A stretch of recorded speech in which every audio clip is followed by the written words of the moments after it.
आज की इस वीडियो में हम बात करेंगे CSIR JSA की एक्सपेक्टेड कट ऑफ के बारे में।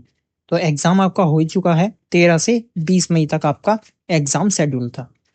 अब इसकी आंसर की भी आपने चेक कर ली होगी। आंसर की इसकी रिलीज कर दी गई थी, जिसकी यदि हम विंडो की बात करें तो 21 मई से लगाकर 24 मई तक इसकी विंडो ओपन थी, जिससे आप जो आंसर की है उसको चेक कर सकते थे। और जो ऑब्जेक्शन है किसी क्वेश्चन पर तो उसको भी आप यहाँ पर डाल सकते थे।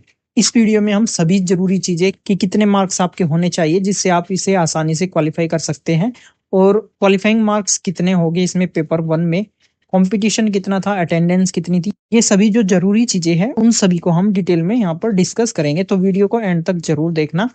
तो चलिए शुरू करते हैं। सबसे पहले इसमें कुल वैकेंसीज की बात करते हैं। तो कुल हमारी वैकेंसीज है 246, जिसमें अगर जेएसए के पद हम देखें तो 177 है यहाँ पर। जूनियर स्टेनो के जो पद है वो है 69। जितने कैंडिडेट्स इसमें अपीयर हुए थे उसके हिसाब से अगर हम इसका रेशियो निकालते हैं तो जो हमारे नंबर ऑफ वैकेंसीज है वो बहुत ही ज्यादा कम है। मैं आपको पहले ही बता देता हूँ कि नंबर ऑफ वैकेंसीज यहाँ पर कम है और इस एग्जाम में कंपटीशन थोड़ा ज्यादा होता है। अब जो मैक्सिमम मार्क्स है आपके, देखिए जो आपका पेपर वन हुआ है ना जेएसए में पेपर वन और पेपर टू हुआ है। पेपर वन जो है वो क्वालिफाइंग नेचर का है, मतलब इसके जो मार्क्स है वो आपके मेरिट में नहीं जुड़ेंगे। सिर्फ आपको इसको क्वालिफाई करना है, और क्वालिफाई करने के लिए कितने मार्क्स आपको लाने हैं वो सभी चीजें हम आगे देखेंगे। पेपर टू की बात करें तो 300 नंबर का था, जिसमें से आपकी कट ऑफ बनेगी। जूनियर स्टेनो की बात करें तो 200 मार्क्स का था यहाँ पर। अब नेगेटिव मार्किंग देख लेते हैं। जो जेएससी का पेपर वन है ना, उसमें कोई भी नेगेटिव मार्किंग नहीं है। आपने जितने भी अटेम्प्ट किए और जितने भी उसमें से सही है उनके आपको मार्क्स मिल जाएंगे। पेपर टू की बात करते हैं तो पेपर टू में अगर आप एक क्वेश्चन को गलत कर देते हैं तो आपका एक नंबर यहाँ पर काट लिया जाएगा। नेगेटिव इसमें बहुत ही ज्यादा है। जूनियर स्टेनो की बात करते हैं तो 1/4 है आपकी। अब चलिए टोटल फॉर्म्स जो अप्लाई हुए हैं और कंपटीशन उसके हिसाब से कितना है, उन सभी चीजों को हम देख लेते हैं। देखिए जो टोटल फॉर्म्स है ये एक्सपेक्टेड है और लगभग इसी के आसपास आपके फॉर्म अप्लाई हुए थे। ठीक है, तो अप्रोक्स 2.4 यानी 2,40,000 आपके फॉर्म यहाँ पर अप्लाई हुए। ये दोनों पोस्ट को मिला करके है, जेएसए और जूनियर स्टेनो को।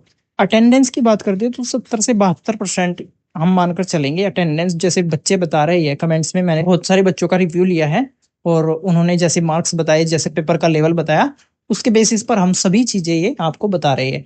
तो हम मानकर चलते हैं कि आपकी जो अटेंडेंस है वो 72% रही, तो उसके हिसाब से 1,72,800 जो बच्चे थे उन्होंने इस परीक्षा को दिया। पेपर के लेवल की बात करें तो पेपर का जो लेवल था वो था इजी टू मॉडरेट। कुल पद हमने बताई दिए, जेएसए के 177 और इस जूनियर स्टेनो के 69 यहाँ पर वैकेंसीज है। कंपटीशन देख लेते हैं इस हिसाब से कि आपके मान लिया 1,72,000 स्टूडेंट्स इसमें अपियर हुए, तो अगर कंपटीशन हम निकाले तो ये आता है हमारा 702 कैंडिडेट्स एक सीट के लिए फाइट कर रहे हैं। लेकिन इसमें क्या है, इसमें आपका जेएसए भी है और जूनियर स्टेनो भी है। अब हम बात कर लेते हैं, क्योंकि जो वैकेंसीज है अधिकतम बच्चे क्या है जेएससी को जिन्होंने अप्लाई किया था, तो जेएससी की अब बात कर लेते हैं हम सिंगल। जेएससी में अप्रोक्स आपके 1,20,000 अभ्यर्थी इसमें अपियर हुए एग्जाम में। अगर हम इसका कंपटीशन निकालते हैं तो हमारी जो वैकेंसीज है वो है 177 जेएससी की। तो इसका कंपटीशन निकल कर आता है हमारा 678 कैंडिडेट्स। 678 कैंडिडेट्स एक सीट के लिए फाइट कर रहे हैं। अब हमारी जो वैकेंसीज है वो कितनी है, 177। अगर ये बुलाते हैं 20 गुना वैकेंसीज का, 20 गुना अभ्यर्थी को टाइपिंग के लिए, क्योंकि टाइपिंग इसमें थोड़ी हार्ड होती है। जैसे आपने देखा होगा सीएपीएफ की या एससी मिनिस्ट्री की जो पोस्ट होती है उसमें भी टाइपिंग थोड़ी हार्ड होती है, की स्ट्रोक ज्यादा होता है और जो आपका बैक स्पेस है वो लॉक रहता है। तो इसमें भी ऐसा ही है। तो टाइपिंग में क्या होता है, ज्यादातर बच्चे फेल हो जाते हैं। अगर हम मानकर चले कम से कम 20 गुना, तो ये बुलाएंगे ही बुलाएंगे, 25 गुना भी बुला सकते हैं। तो 20 गुना हम मानकर चलते हैं तो 177 का 20 गुना यहाँ पर आ गया आपका 3,540 स्टूडेंट्स। 3,540 स्टूडेंट्स इसमें से सिलेक्ट होंगे। तो कंपटीशन यहाँ पर जो निकल कर आया है वो है हमारा 33 कैंडिडेट्स।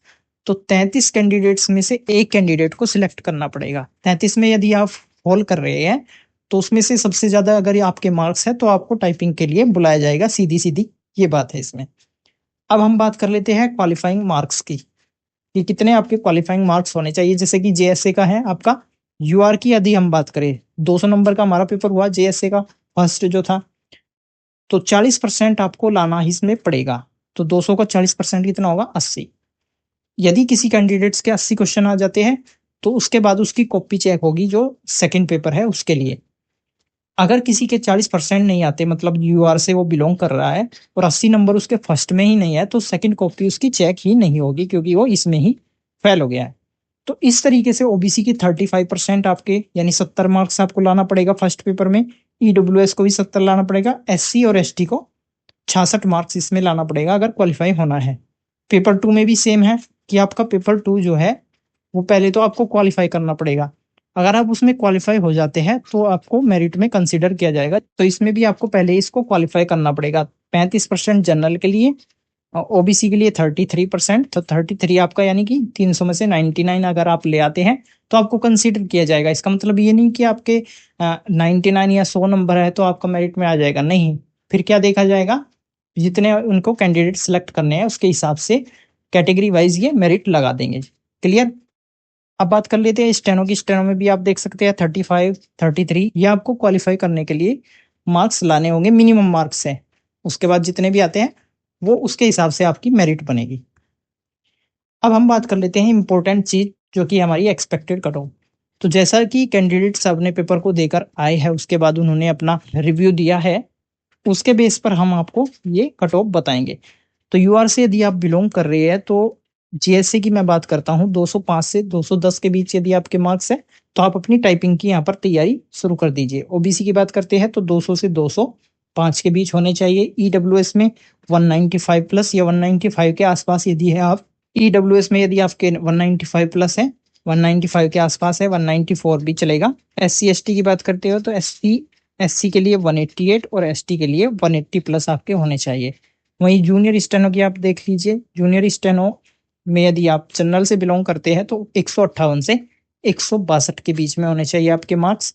ओबीसी की बात करते हैं तो 154 प्लस, ईडब्ल्यूएस की 152 प्लस और एससी एसटी के 146 और 142 प्लस मार्क्स यदि आपके हैं तो आप नेक्स्ट फेज की अपनी तैयारी अभी से शुरू कर दीजिए। रिजल्ट जो है आपका वो आ ही जाएगा जल्दी, क्योंकि जो नेक्स्ट मंथ है उसमें इसका स्किल टेस्ट और प्रोफिशिएंसी टेस्ट वो शेड्यूल है। तो आप मानकर चलिए कि आपका 1 महीना 10 दिन के अंदर ये रिजल्ट आ जाएगा और आपको स्किल टेस्ट के लिए बुला लिया जाएगा। तो टाइपिंग में आपको क्या करना है, जैसे न्यूज़पेपर आता है, इकोनॉमिक्स की बुक्स भी आती है, तो इस टाइप के जो पैराग्राफ्स रहते हैं जिसमें स्पेशल कैरेक्टर होते हैं, जैसे कि डॉलर का निशान हो गया आपका, एट द रेट होगा, तो इन स्पेशल कैरेक्टर्स का भी आप यूज करना सीख ले कीबोर्ड में। तो आज की वीडियो में बस इतना ही, फिर मिलते हैं नेक्स्ट वीडियो में, तब तक के लिए नमस्कार।